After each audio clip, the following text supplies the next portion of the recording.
Well, good evening, everyone. Welcome to the Royal Drawing School's virtual series exploring artists and isolation.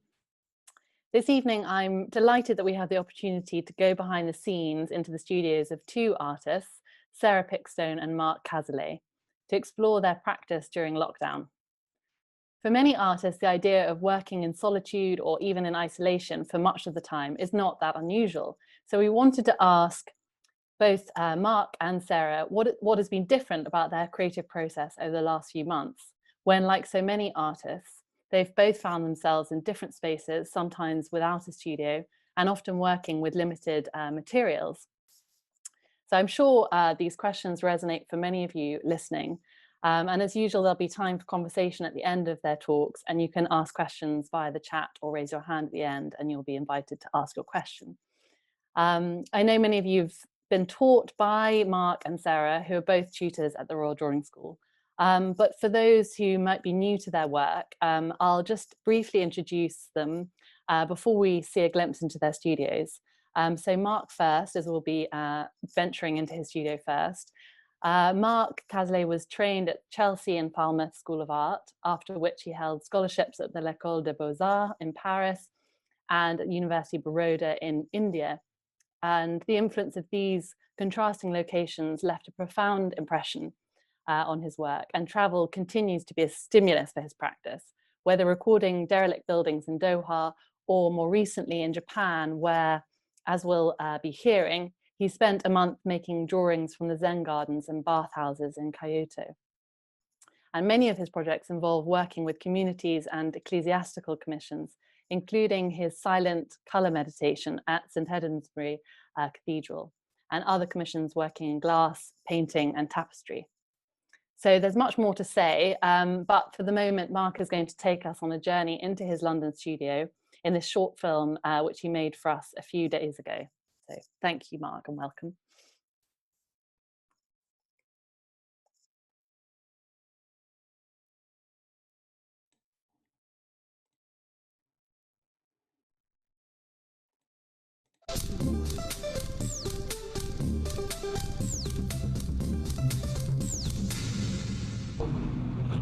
Good evening, everybody. We're here in Harlesden, Kensal Green Borders, NW10. I'm going to show you where I work and what I do, and set out the themes for a kind of revision of this whole period of lockdown for me.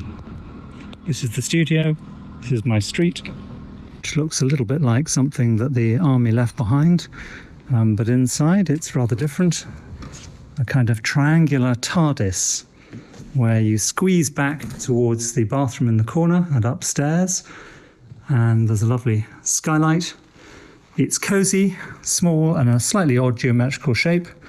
These are my marbled papers, and this is the work that I've been doing over the last 9 weeks.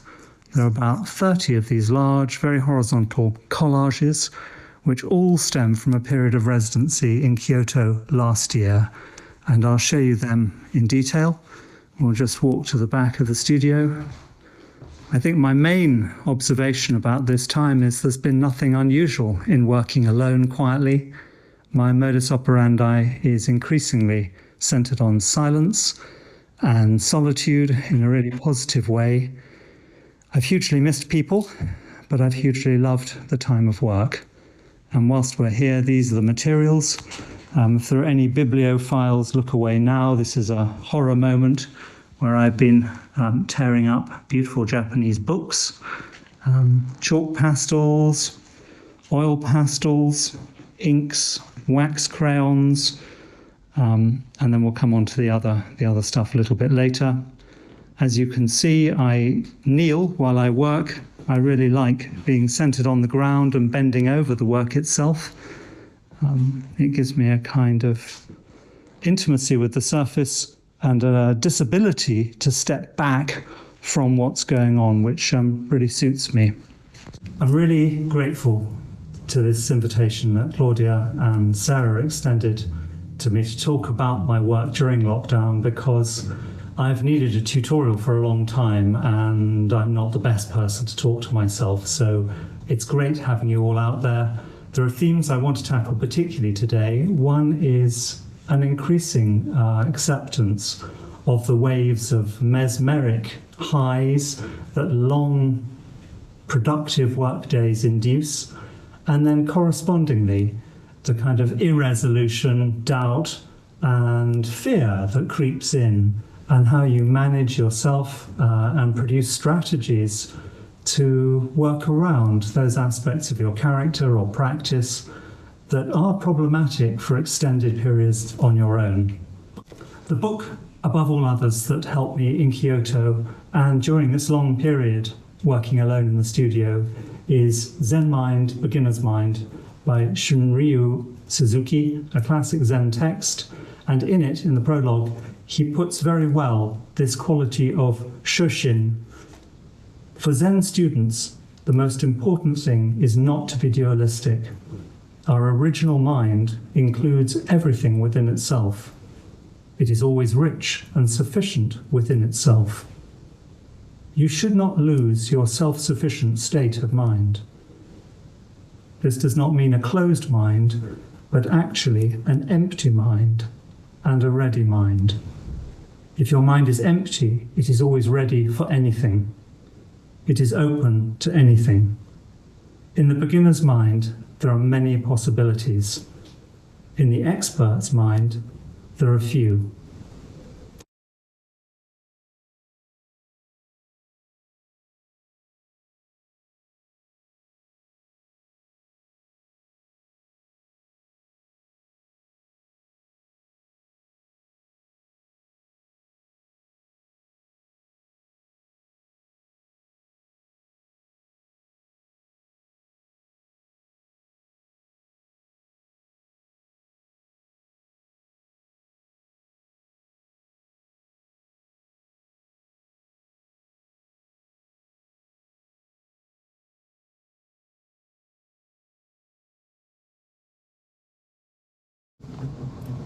When I travelled to Kyoto last year in October and November 2019, I took with me 5 of these beautiful Sanderson marble-covered drawing books with a rough cartridge paper inside, and they became my companions as I went from one garden to another. I think I went to about 50 gardens in Kyoto altogether, and I made these drawings on the spot. And this relationship between an intimate experience, an encounter of a space, not topography, but more a kind of meditative zone in which I disappeared sometimes, was my operational reality each day. So one book, felt tips, pencils, crayons, inks. The drawings were sometimes of a rather poor quality, and sometimes I just sensed when a drawing had come out that it could easily become a painting later. But that relationship between working with the sight and memory from the very beginning I knew was going to be important. So these were drawn with the understanding that they will be reworked later in a very different way. An ongoing debate about detail, accuracy, whether I was there to make a record of a specific place or something more evasive, emotional, as I said, an encounter which slightly evaded my capturing, went on throughout the whole process. And some of the worst drawings, I think, are those that attempt to be more accurate, and some of the better drawings sometimes are those which are a bit messier, but capture the place. The advantage of having 5 drawing books is that I had lots of time and I had lots of material in a way to waste. I could allow myself that luxury of not getting stuck and tense with one reading of a space, but could work many times through it. I did revisit the same garden more than once. In fact, there were a handful that I went to maybe 4 or 5 times, and some that I left within 10 minutes. It was a pretty straightforward kind of response to what worked for me and what didn't. It's actually up the other way around. There we go. For the first 6 weeks of the lockdown period, I think, like many artist friends, I was fairly ecstatic with my diary clearing and having no obligations apart from to come to the studio in isolation and work. About week 6, I began to hit sand and ran out of steam. The initial enthusiasm which doing these collages had given me petered, because I had made 30 works which in their own right were sufficient but didn't have that extra ingredient that assures you that you finished. And coming back and restarting them became very problematic. I think the clarity of the Japanese philosophy of Ma, that interval between shapes or between words or between transitions of age, or architecturally within forms. The Japanese understand all of life through this concept. And I had seen the choreography of forms across the surface when just tearing out one layer very simply. As I began to work over them, I lost confidence. And it's only really in the last 3 weeks that I've begun to resolve that. And I'm going to show you a lot of the works on the wall, and you can judge for yourselves. Some of them are slightly chaotic, and some of them maybe have come out better. T.S. Eliot wrote very beautifully in the Four Quartets a kind of inverse logic, which I love.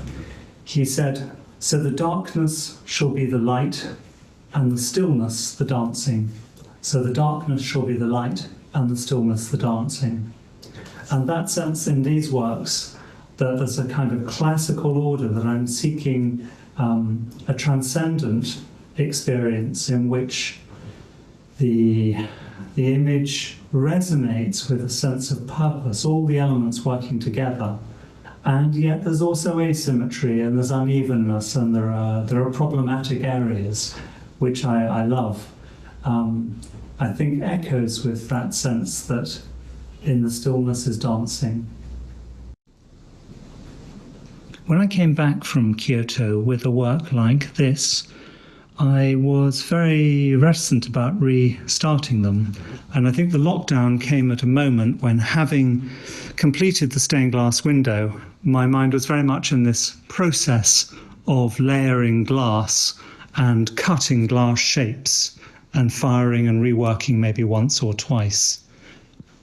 Actually, the works proceeded once I took the step of buying marble paper, which I found enabled me to import areas of texture that kind of disrupted the surface and gave it, for me, a really interesting range of colours.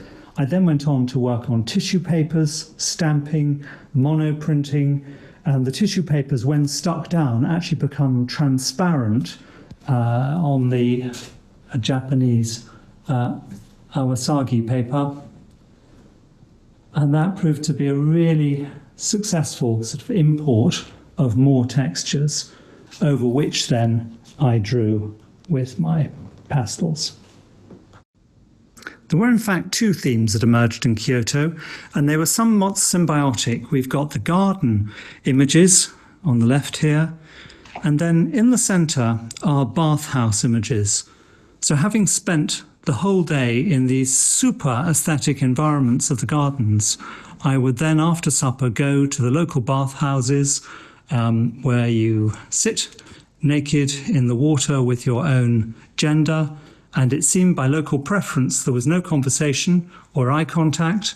It was an exceptionally calm and serene environment, which, after a very hectic day of drawing, sometimes frustrations and sometimes just exhaustion through sort of euphoria, I would then go and rest my mind and my eyes and sit in the bathhouses. Obviously, I was drawing all the time with my eyes, composing and looking at the bodies and getting a sense of this fantastically intimate and interesting atmosphere that the bathhouses have. Quite a lot of things going on in these. They're quite busy ones. As you can see, the torn Japanese books, the marble paper, the tissue monoprints over the top, and some drawing. and then back into the garden ones.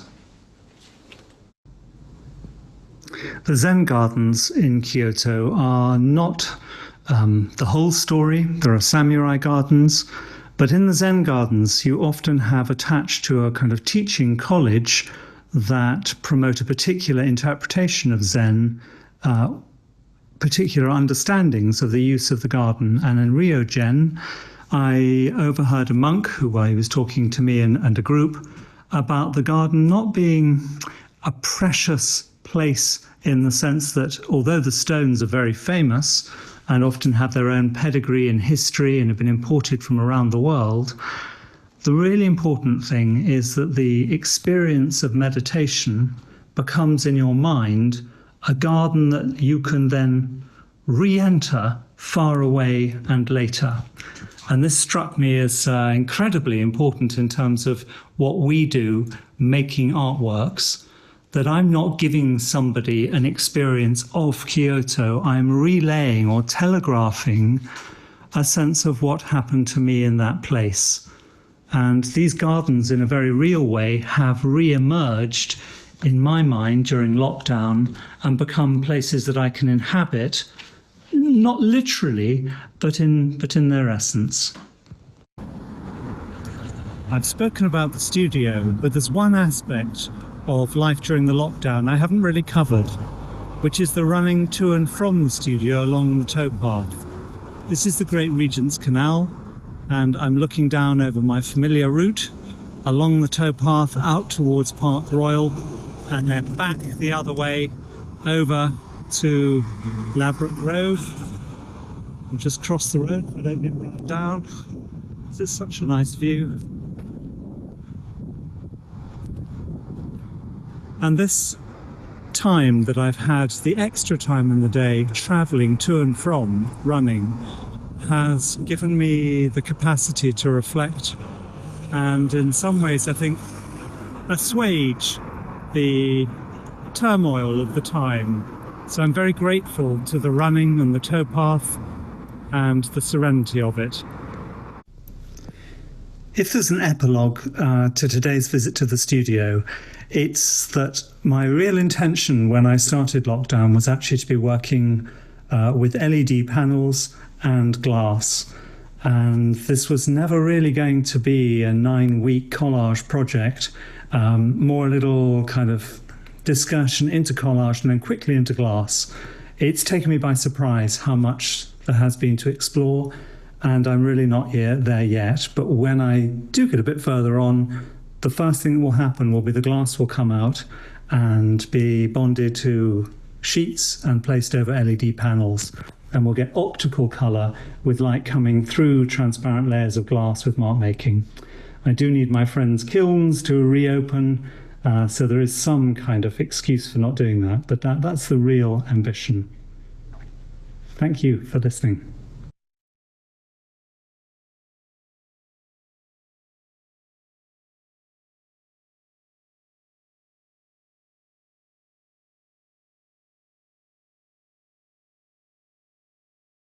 Oops.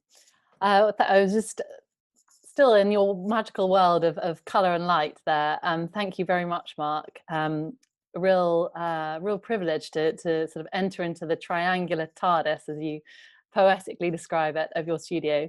Lots to talk about, and we will do so in a moment. But before we all come together, I just now want to turn to Sarah, who is actually joining us live from her studio. Sarah, can we see you? Yeah. Sarah's appearing, wonderful. So just to introduce you briefly, Sarah's joining us from her studio in London at Cubit. But if you have visited the Royal Academy last year, you'll have seen Sarah's magnificent large-scale painting installation, an allegory of painting, which celebrates the life of the RA founder, Angelica Kaufman. And Sarah herself studied at the RA and the University of Newcastle and spent a year at the British School of Rome. She won the John Moores Painting Prize in 2012, and in recent years she's worked on several projects responding to the lives and narratives of literary writers, including her Park Notes, a book of paintings, of Sarah's paintings, and an anthology of collected writing. And this followed her The Writers Series, an exhibition at New Art Centre in 2013. So I'm sure we'll come back to thinking about some of the literary aspects of your work as well, and in relation to Mark. But yes, it's a real privilege to see into your studio, Sarah. Thank you. And especially to see work in progress, because that's a rare opportunity. So thank you. Hi. So nice to see Mark's studio. I do speak on the phone with him, and it sounds really nice, but I didn't realise quite how nice it was. What an amazing trip. And actually, although he said there was some not so good drawings, I didn't see a single one. I thought they were astonishing. And yeah, I've got loads of questions for Mark as well. So hopefully we can go back to some of those themes that was so rich. So anyway, this is a bit strange, isn't it?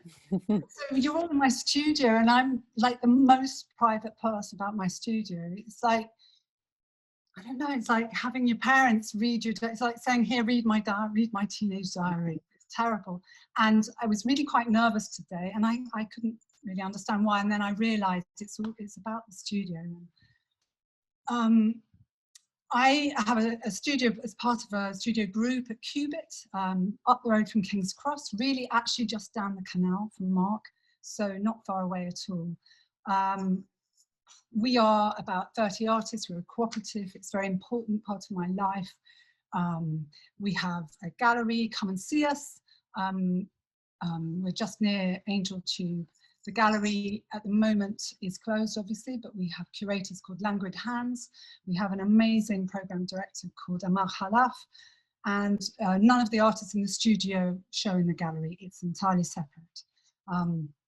But the Artists Co-op here is an important part of my professional life, I would say. So, so the work I noticed that was used on the invitation for tonight's talk was a photograph of my studio on, I think, the day of lockdown, more or less. So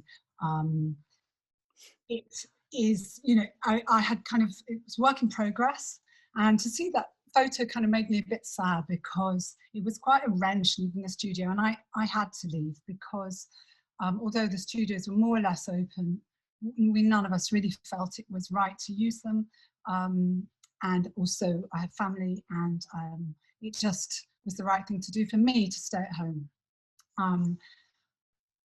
Which meant, sadly, leaving the big paintings that you see behind you and most of the work in the studio. So maybe I'll go on a little tour with you around the studio. Would that be a good idea, Claudia? Wonderful, thank you. Yeah. The paintings in this project are slightly embarrassingly called penis paintings. There's no good way to say that on Zoom, because that's a kind of working title, and it's work in progress, which is doubly scary to show you all. But these are large paintings in oil paint, and that's something else I'd quite like to talk about, because I have been working in watercolour mostly for the last 15 years or so.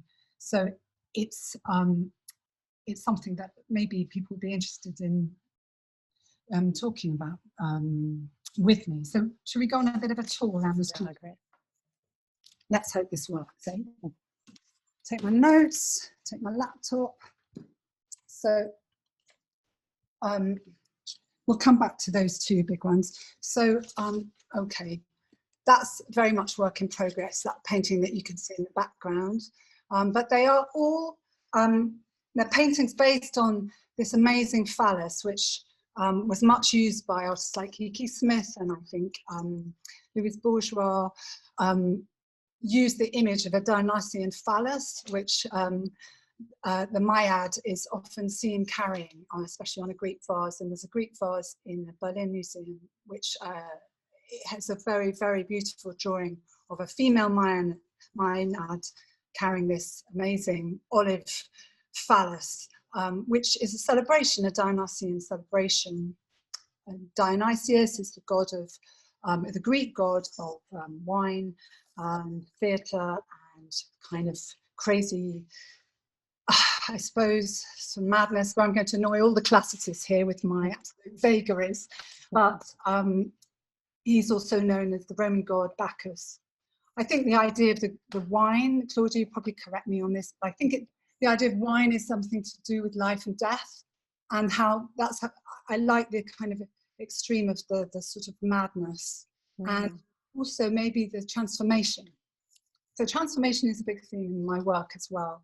And these paintings show the Maenad, I take these to be the artist. So the female figure is the artist, and the phallus is the artist's partner, both partner and dance partner. It's also a portal, a doorway, a kind of fight sparring partner. But really, these paintings are about they're about making art. I think a lot of my work is about that, and often about the feminine response to creativity. It having been, I think, somewhat dormant for a few centuries or so, and I'm very interested in the creative processes of a kind of matriarchy. That it was very interesting hearing Laura Smith talking about that a couple of weeks ago, and especially her terminology of the word matriarchy. I thought it was very interesting. So yes, female creativity. Let's go on a little bit further. So that's one corner, and said hello to him before. That's one I quite like because I think it's really simple. It was an early painting where both the figure and the penis are really sort of really linked, and that's the idea. It's the ideal that they should be linked up, but they're not always, as you can see. So here is that's actually scarily like a painting I did in 1991 at the Royal Academy of Schools called Skirts, and another little study there. Then these at the back are some like I just thought I'd bring this up because I've made a lot of tea towel paintings in my back garden. There's a couple of them here. Camellias on tea towels, talking about sort of new materials and running out of paper and stuff. Yeah. And I'll just come back to sitting here, not to send you all into a shimmy of dizziness. So the thing about losing the studio, Claudia, I don't know if you agree. I know that you're a big Virginia Woolf fan like me. I know how big a room of one's own is such a massive influence on me, and in a way precipitated the whole writer's story idea of writing connected to Regent's Park, and perhaps Regent's Park being a kind of artist's room or artist's space. But the idea of giving it up, it was quite emotional, and there's quite a sense of loss, I think, in giving up the studios. And I noticed amongst my friends and colleagues here how attached we are in our psyches to our studios. In fact, I was reading something more critical, actually, by Daniel Buren, writing about the studio as a frame. Maybe he probably thinks it's a construct. It is a construct, I suppose, but it's a very basic construct, the necessity to have a space where you make work that's static, where you bring portable work in and out.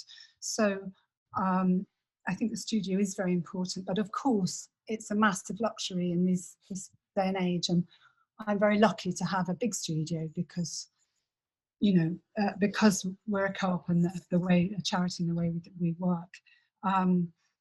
But I was wanting to talk to Mark a little bit, maybe we'll talk at the end, about if he encountered in Japan and maybe a different attitude to the studio. Maybe the studio can be something we take with us in our head. I don't really know the answer to that, but I'd be quite interested. Mark, if you're out there. Yeah, he might join us. Can remember that question. Yeah. So, yeah, so that's more or less. So basically, I've been working on these since I got back a couple of weeks ago. I did have to stop thinking about it when I got home, because it was too painful to think about the work that I'd left behind, but also I just found out in a completely different space. So it's very nice to be back here. The other thing is, I suppose, I was talking to you before, Claudia, about that these are mainly oil paint, and they represent a very different attitude and a physicality. For me, after about 15 years making work in watercolour, watercolours are generally always flat and on the floor, and the work I made in lockdown, again, was on paper, and restricted to paper. And there's something to do with the horizontality of the paper and the verticality of the oil painting. The Royal Academy piece, I had to use both, and that was the first revisiting really with oil paint for me, because the watercolour just kept dripping down, kept dripping off the wall, and the panels were too heavy for me to lift them. So basically, I'm at a hiatus in my painting generally, and I'm trying to find more fluid. I love the fluidity of watercolour, but I think the colour with the oil paint is nothing quite like it. I'm quite influenced by someone like Calvino, writing about conditions of writing again. I was just thinking, I always mention this book to students, but six memos for the new millennium. And these are conditions which he thinks would be good. He's writing a lecture series, which he never actually gets to give to some Harvard students. And in fact, he never makes it there, but he writes them down, and they're different conditions. And they're sort of different type of conditions, which I've been interested in the last few years. The idea of multiplicity, being more than one thing, the idea of lightness, the idea of kind of visibility, sort of, and humour, and a sort of exactitude, but not exactitude in a kind of heavy sense, and an exactitude in just a sort of a precise image making. So that also goes hand in hand with using watercolour, because I found that those qualities were very much part of the watercolour. And a big shift in me has been during lockdown to try to make a slightly darker mark, and maybe a darker palette as well. So that's more or less what I wanted. I don't know how we time. That's more or less to say about those. There's also a set of drawings I made during lockdown based on the pond, but shall we talk about that a bit later? Yeah, well, thank you so much. So many fascinating insights, and really wonderful to see the work in progress too. And I just, since you mentioned the pond drawings too, I was thinking about, so much of what you were saying about scale and the relationship between working on a flat surface and working vertically, and going back to the kind of mythical element too, and just whether the pond works that you were creating during lockdown away from your studio, what that idea of reflection and looking inwards and into pools and Echo and Narciso and all the rest of it, but has that sort of done something for the work that's emerging now? I don't know, because I don't know, but it was incredibly strong, and what it did, it allowed me. So I also started running during lockdown. I've got all the lockdown cliches. I did sourdough, classical music playlists, and running, and so wine. I hope suitably Bacchic. Exactly. So running, I ran past the pond on the Hampstead Heath every day, which is one I usually swim in at this time of year and have this terrible. What I discovered, a massive thing that I discovered about drawing, which I think Mark was also saying, is that a sudden revelation that observational drawing isn't about, for me, it isn't about getting everything right in an exact place, because obviously that's just a device anyway, or it's a particular device for each artist. But it's about how observing makes you feel at the time. So maybe for Mark, maybe he might say the same thing, I don't know, we'll hear. So in a way, I would run past the pond and just stare at it and try to remember as much as possible, then go home and make the drawings. And I have the drawings up on the wall here, but they're sort of very sketchy and loose, and I don't quite know where they're at yet. But it is, I think the idea of the horizontal image and looking into it, actually the narcissist image hadn't quite occurred to me. Mm. The idea of looking right in, Yeah. certainly the idea of layering Yeah. my own self with that. But yes, I mean, and it's also another type of frame or another kind of shape. And that's the way I work often with an image, be it a park or a pond or phallus. Well, that is, maybe we should draw a mark in too here, because I was just thinking there are so many interconnections too about so much of what you both said, and just thinking about the Zen gardens and you know, over these weeks we've been talking a lot about, you know, creative obstacles, and Marion Milner came up on not being able to paint and all. And the plunge into colour that she writes about. But Mark and I were earlier talking about Keats and negative capability, and this idea of how one exists within doubt and makes that a sort of fruitful state. And I wonder too whether that's something you've learned through your practice to create a space in the mind that you can re-enter into. And so whether working in lockdown has, I mean, you've been working both from memory and from drawings made previously. So, you know, whether that's something you've taught yourselves and whether it's something teachable too. Gosh. Big question though. That is a big question. I mean, I think it's a question about how to manage yourself, as Mark was saying, and about being comfortable with isolation. Although actually, weirdly, I had more people around me in lockdown at home. So I was working in the kitchen. But I certainly had stopped doing all the kind of nonsense that I often do, and definitely developed more of a relationship to where the work was really at, and was able to connect with it on a deeper level, especially as the weeks went on, until I got frustrated and broke free and had to come in because it was too much. But if your question is about it is that sense of oneself teachable, I was certainly never taught it. I think it just happens over time if you keep working. I mean, I've been at it a really long time, and I keep having these really kind of probably quite basic revelations every day. I think, a connection, it's really, you're not really talking necessarily about connection with yourself, are you? You're talking about connection with the kind of greater as well, with the sort of the outside world, but on a minute level, perhaps. Yeah. And which might be, first, you know, maybe. Yeah. Cosmic. Exactly. And also, I suppose a question that you're always struggling with as an artist, and you know, going back to what you were saying earlier about the private space of the studio and the beyond the frame.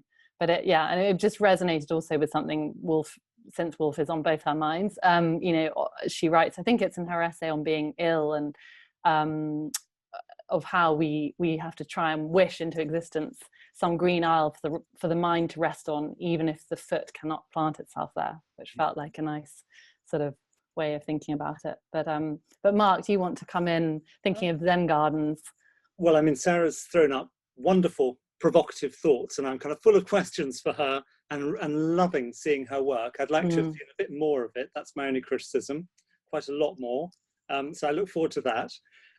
Our friends Rebecca Salter talked about lockdown perhaps being like an extended residency, and I found that really helpful, that instead of it being what I can't do, this is a bizarre period of time carved out to do something else. Now, maybe that is all part of this managing yourself strategy, a kind of magical thinking that although terrible, terrible things are happening, actually there is something enormous in the potential here. Can I work it round? Can I turn it round? So I think for me, that I was able to run to my own studio every day, so I was very lucky, but there was an odd isolation. It was it was a very odd, it was a sort of echoing isolation. And I think that's why after 6 weeks, the bizarreness began to close in for me. I'm not quite sure what I'm saying there. I'm really just saying that travel inwards was for me an important kind of corollary to the previous trip outwards in travel. Yeah, well, maybe that's the same. It's that thing where you're bombing all over London the whole time, every day, and actually that's what lockdown did, was stop moving. And in the stillness there, the dance is, as that the T.S. Eliot quote that Mark used. And it felt like there was so much movement and rhythm in your work and in your studio, Mark. And similarly, and Sarah, in yours, there's these dynamic figures and these wrestling, struggling figures too. So it feels like in the dance, in the stillness there, the dance is. Can I ask Sarah a question about excess and the Dionysian aspect? Yeah. Because I'm aware that there's a kind of Apollinean side to design and clarity, which I see in Sarah's work. There's an extraordinary lucidity and cogency in her design. And there's also clearly this reference to excess, if you like, to orgy, to Dionysius, to losing yourself in the wine and the dance. And I really like both of those things going on at the same time. Sarah, does that resonate for you or not? Oh no, yeah. Yeah, it does, because it's just life force, isn't it? But and for me, it expresses itself in the kind of creative process. That's what I need that life force for. So I'm done with partying, sadly. But Mark, can I ask you a question? That's what I'm here for. I was wondering, is that question really about the studio, and is there a difference in the sort of mindset in Japan about what a studio is? You know, we're so wedded to it. It's also so tied up with a kind of the myth of the male artist, I think. Yes, I haven't been anything other than a male artist, so this is a very partisan answer. But I was deeply shocked in the first garden I went to when I started drawing, and somebody came up and said, no drawing, no art. And I just thought it was a joke. It had to be a joke. Everybody was photographing. And they said, no, you cannot make any drawing here. And I did think, this is a lot of money that I'm about to pour down the drain if I cannot draw.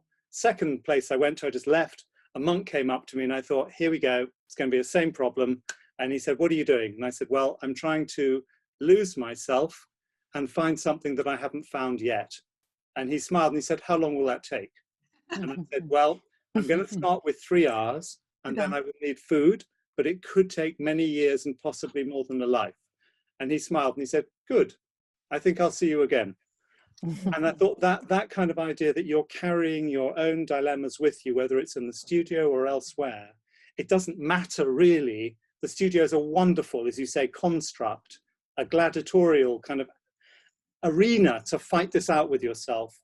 But actually, it doesn't leave you in the studio. It goes home with you. It goes into your unconscious. So I love your idea of the Dionysian dance with a sparring partner who is also the source of maybe your fertility in terms of your imaginative fertility and procreation, the next generation and legacy. And all those ideas are wrapped up in a kind of internal tussle. Yeah. Yeah. There are going to be quite a lot of these statements where I run out of any sense. So you have to step in. Good, I really like that. You can come to my studio any day.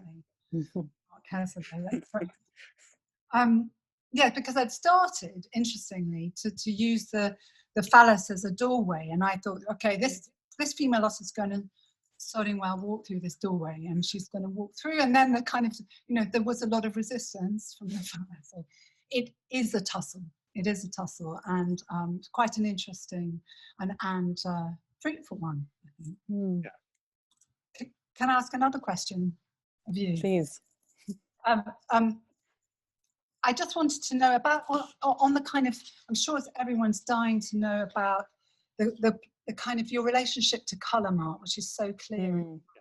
And I'm wondering how, you did actually speak about it really well, about the drawings, but how, when you're back in the studio, what, is it difficult to know whether, when you're working with textured paper, working on top of the texture, so is the colour, plastic colour, in the sense of, Bridget Riley would talk about plastic colour, it is what it is.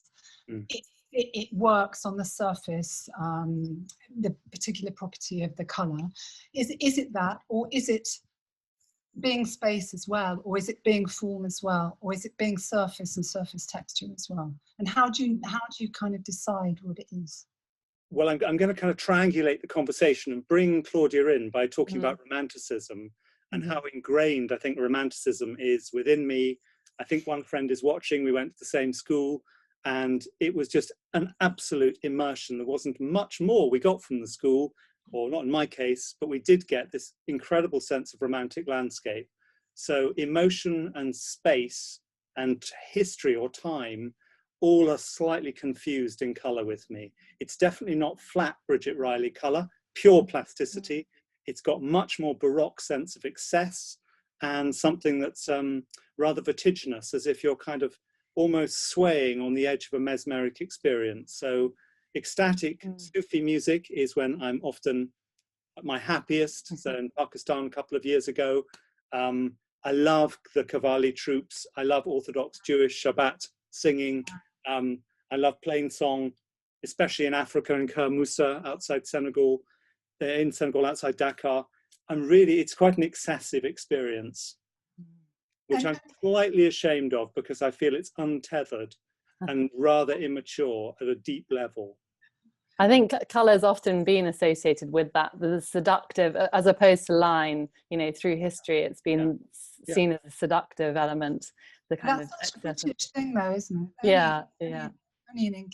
Got fantastic colour, and so are the French, but just an attitude, I think, a mistrust of pure visual language. And associated with the feminine also, there's a kind of, there can be anyway, a sort of gendering of colour versus line. But Mark, I wonder also that, I mean, many questions have come up about materials in sort of people feeding in questions before this talk, and I just thinking about colour and your those beautiful tissues and the way you've applied colour to tissue and creating kind of translucency, and just thinking about colour and material and the kind of materials you've been using during lockdown, and whether you can discuss that a bit more, because a few people have asked questions. Okay. I mean, I didn't realize Sarah had shifted from watercolor to oil. So when she said that, I kind of really visibly sort of sat, I hope you didn't all see it, I visibly sat back and thought, that makes total sense. I love the way her oils, particularly the Angelica Kaufman piece at the Royal Academy, had all this gauziness in the paint. And I nicked as many of the techniques as I could from her, as I could take away. And I think in the studio for me, I came to the end of what I could do with the materials that I use. So the series I didn't show you were very oil pastel-y before this, and really, in some places, overworked. And I just thought the last thing I want is to do that. And then Sarah popped into my mind, and I thought, I know all those lovely techniques I can pinch from her, which are about these quite generous marks, which on a piece of tissue can be big, but also dry. So this is where the Apollo comes in. I can actually create them first, then move them round, and then I can stick them down. Yeah, I suppose that it's something also about unfixed and fluid color, which is also something that Sarah was talking about. And I suppose because Mark, you thinking about stained glass and thinking about, you know, that there's a whole other element of colored light which sort of dematerializes color too. Well, I was going to ask Sarah, because I'm very keen on, I love Poussin. I think there's something deeply irrational and slightly damaged about him, which makes him very attractive to me as a man. And his modes, particularly this famous letter from 1647, when he talks about the modes, Hyperlydian, Lydian, etc., Phrygian, whether Sarah's dances have a different tempo in her mind. Does she see them as, you know, a slow and languorous, sultry dance, a sort of quick step, a polka, tango? Where'd you go with your dances, Sarah? That I hadn't considered that actually, because they weren't all dancing to begin with, but I will think about it now. So the blue one over there is actually has more to do with Prospero. Actually, that figure. So he's the magic garment, for instance. So in that sense, he's covered himself with the possibility of performing magic, and you know, so that's one form of dance.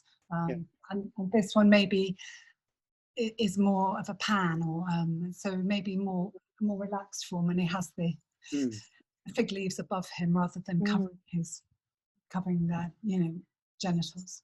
So to answer your question, no, but I will think about that. Let's go dancing. Yeah. I'll wait to go dancing. I can only dance in colour. Brilliant. Well, before we go dancing, there's a few questions that are coming in which I should you know, allow everyone to join in the conversation. So to everyone listening, please do feel free to kind of raise your hand virtually and talk directly to us. But there's a few questions that I'll read out. One from Adrian Dutton, who writes that he finds it hard to establish my art practice as being a priority amidst all the other demands of family life. And so the question is how you resolve this in your lives.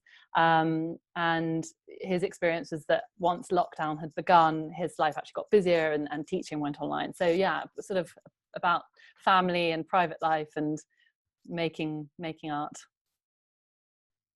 Shall I go? Yeah, please. Yeah.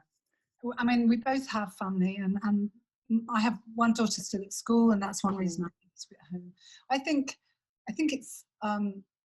it's best not to see it as a battle. You know, I became a much better artist after I had kids personally, although I've been brought up with actually Bridget Riley's rather annoying kind of set of rules that you should know, no artists can't have children.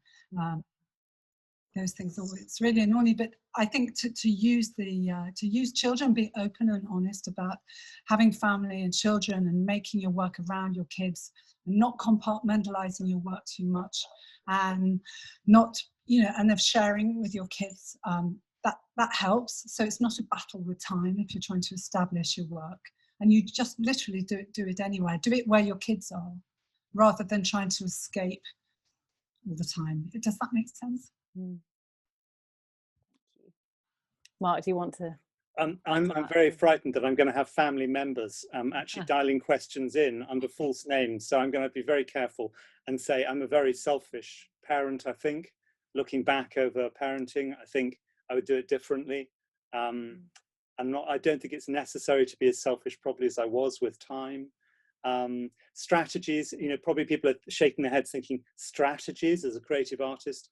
Yeah, I mean, Agnes Martin bangs on about being really disciplined because the time is so precious when you're making, and therefore I do think one has to be very clear-minded about the time that you set aside, the space that you have, how you earn money to create that, how you divide your time out generously with family, but keep enough which is clear and pure. Yeah, and I suppose that's more about my own problems than it is about a life strategy for anybody else. But I suppose that's why residencies can be so fruitful, and just to follow up on that, there's a question about for you, just following up on that, about having discovered the Zen gardens. Did you draw any comparisons to Western European neoclassical aesthetics, or did you find the Japanese garden uniquely distinct from Western perspective? Your collage and drawings reflect very colourful approach. Is that direct observation or imagination? Yeah, so I mean, I suppose I spent 5 years in one of the most beautiful and at that point decayed English landscape gardens of the sort of Banbury, Kent, Cape Bertie Brown era, well, them. So I think space is a place for the mind to be stimulated, a kind of conceptual challenge to the mind, to see nature trained was not unusual for me. That fitted straight into a mindset that I took. What I didn't expect was the love in this taming of nature, the love that was exercised and the excellence. I mean, just Japan, I think, will shock anybody who goes there in terms of this unbelievable dedication to the craft of everything. And that's a real challenge, coming back and feeling everything is a bit half-assed, really. We could be stricter. We could be clearer. Sarah's shaking her head. Sarah, to turn to you and just to hear, I think probably everyone's looking at those paintings and wanting to hear more about them and see them up close, and you know, we're all missing so much, sort of seeing the texture of work and colour and the nuance that we don't get on the screen. But so someone's asking about, Melina Dumi is asking about whether we could hear a bit more or see a bit more about the painting, where the red outline on the leg, that painting. Go a bit closer. Yeah, if possible. Come dance with me. Yes, exactly. I should have got Martin Scorsese to direct my film like Mark did. Yeah. It wasn't available. So what this one, you want to see it close up? So it's actually weird. I mean, I have a problem with this, okay, because look, so the surface is horribly flat, and it's a kind of, so you see this bit's good because that bit's much thinner. So I use a gesso, and I use a gesso ground, but I am really fighting the kind of the flatness of the gesso ground, which is on a panel on board. It works with the watercolor, but with the oil paints, it just gets sucked right in there. If you can see close up there, yeah. Ah, yeah. Does that make a difference or not really? Being able to see sort of the full. Yeah, you just have with you. we have to wait and see. Claudia, it's a rather rude question from one of the drawing year, which I have to respond to because it's very provocative. It basically says, thank you, Marina.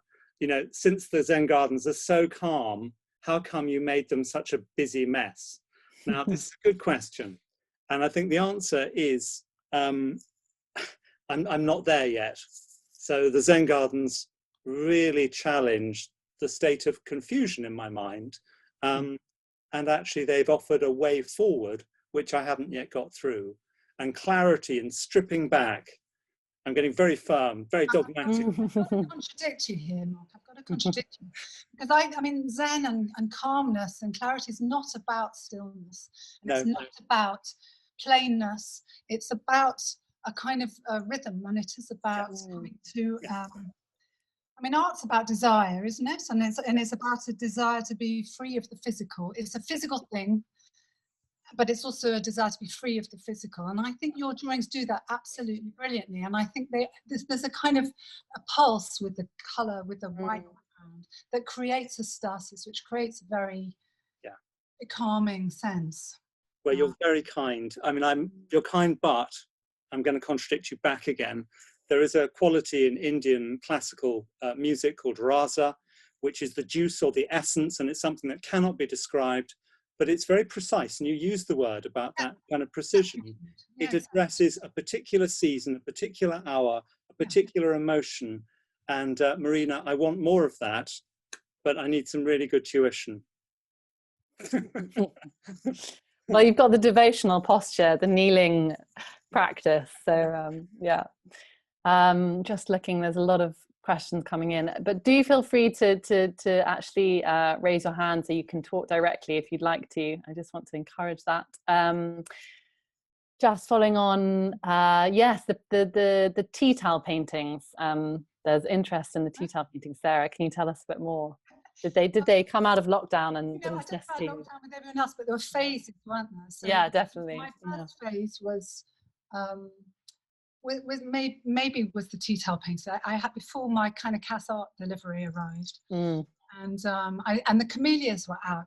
We don't have a very big garden, but there's a camellia bush in it, and they were absolutely luscious and fantastic.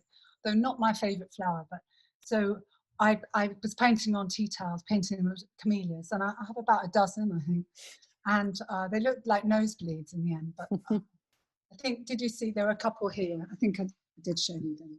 So the two maybe there. Yes. They look particularly nosebleedy, but there's something about working with the graphic of the stitching of the tea towels, which I liked, and it seems very apt. And then the other phase I went through was inviting people on Instagram to send me photographs, which was nice.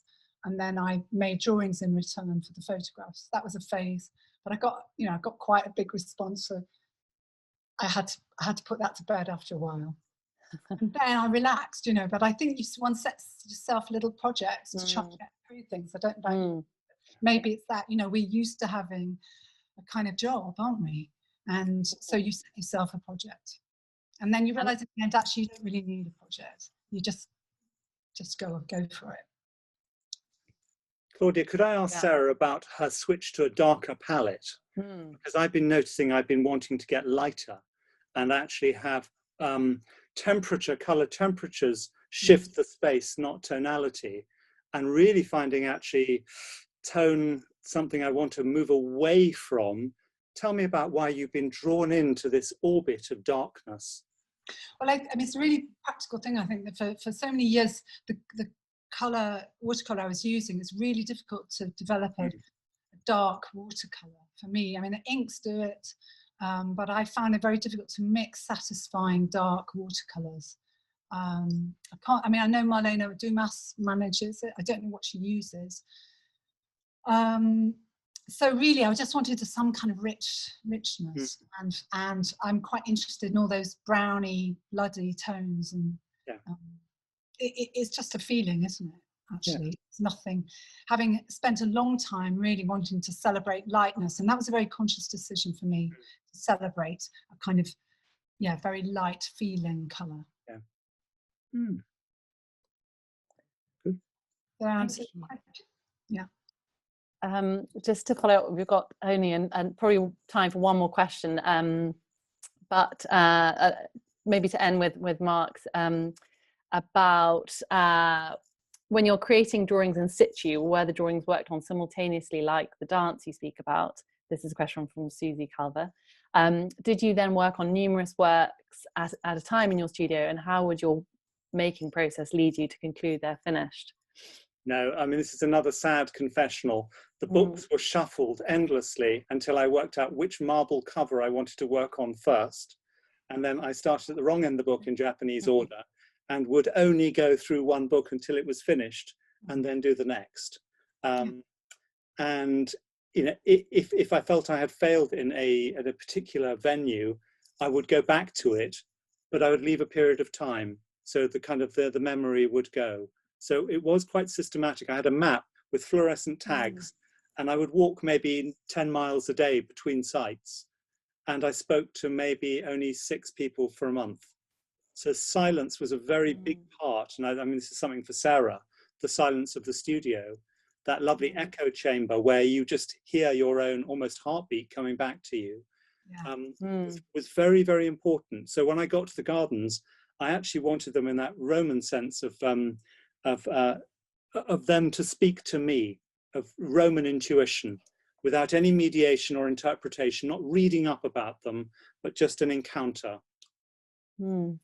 I don't think I've answered Sue's question before, but I've done something else. Well, I think, and I that was something else that of many things that I wanted to touch on, was that sort of relationship between silence and sort of creative conversation and creative community, I suppose. And Sarah, particularly because Cubit is such a creative community, and how you'd found that experience during lockdown, and there was something you wanted to say to that.